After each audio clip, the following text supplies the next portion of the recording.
General Hayden, the Attorney General, as you may be aware, recently approved new guidelines to govern the conduct of counterterrorism investigations under the new USA Patriot Act and the FISA statute.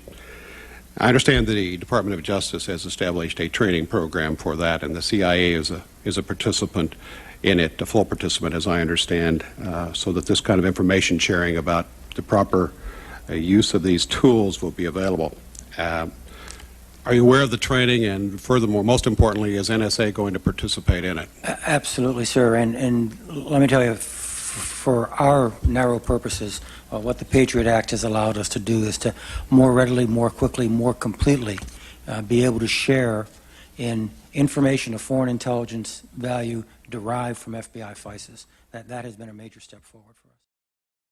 The criticism regarding the FBI's limited attention to the danger at home reflects a large gap in the nation's counterterrorism structure, a failure to focus on how an international terrorist group might target the United States itself. No agency appears to have been responsible for regularly assessing the threat to the homeland.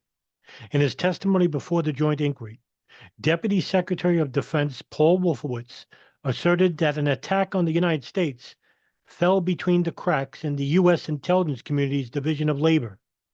He noted that there is a problem where responsibility is assigned. The CIA and NSA followed events overseas, and their employees saw their job as passing relevant threat information to the FBI. Both the CIA and NSA are leery of activity that suggests that they are monitoring U.S. citizens or conducting assessments linked to the activities of persons in the United States, a task that officials interviewed at these agencies believed belongs exclusively to the FBI. The FBI, on the other hand, does not have the analytical capability to prepare assessments of the United States' vulnerability and relies heavily on the CIA for much of its analysis. At times, the CIA ignored threat activity linked to the United States, focusing instead on radical activity overseas. For instance, one CIA case officer told the joint inquiry in an interview that the travel of the two hijackers to Los Angeles was not important and that he was interested only in their connection to Yemen. A particularly failure by NSA and the FBI to coordinate the interception of communications by al-Qaeda operatives before September 11th illustrates the gaps between programs implemented by the members of the intelligence community.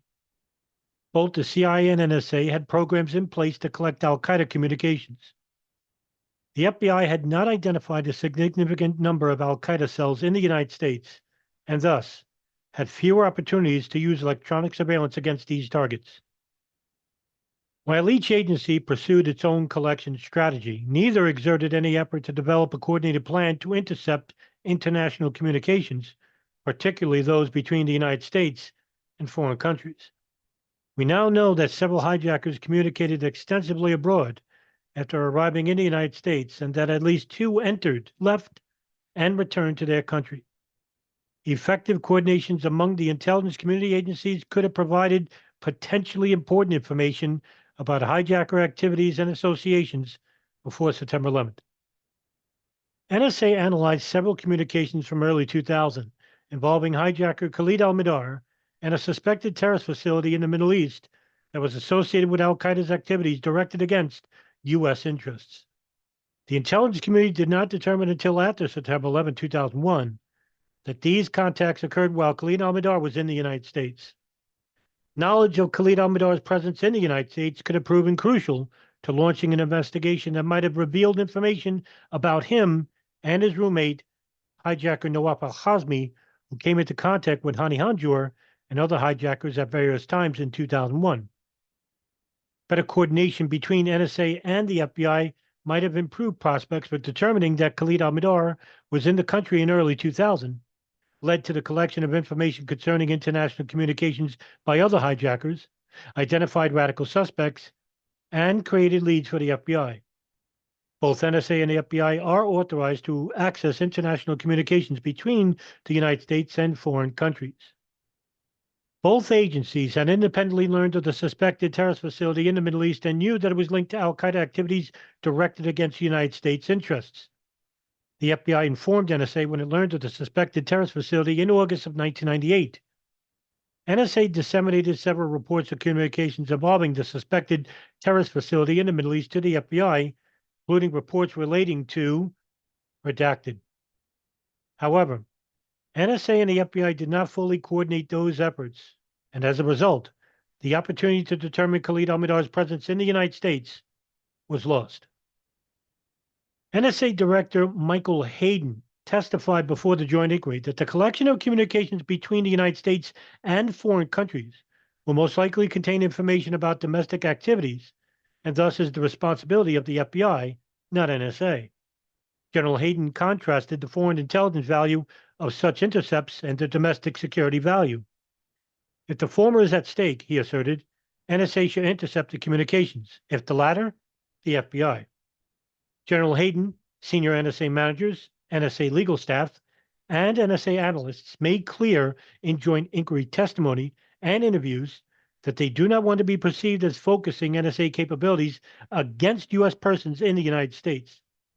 The director and his staff were unanimous that lessons NSA learned as a result of congressional investigations during the 1970s should not be forgotten. Whatever the merits of this position, it is incumbent on NSA and the FBI to coordinate so that the full range of intelligence collection weapons in the arsenal of the intelligence community could have been deployed against the terrorist threat. NSA routinely gave the FBI intelligence reporting, and that reporting contained leads about foreign terrorist-related communications. In addition, NSA responded to requests from the FBI for such information. The FBI used NSA supplied information to advance its investigative interests. However, there was no interagency procedure in effect to ensure that the FBI made an informed decision to cover communications that the NSA were not covering.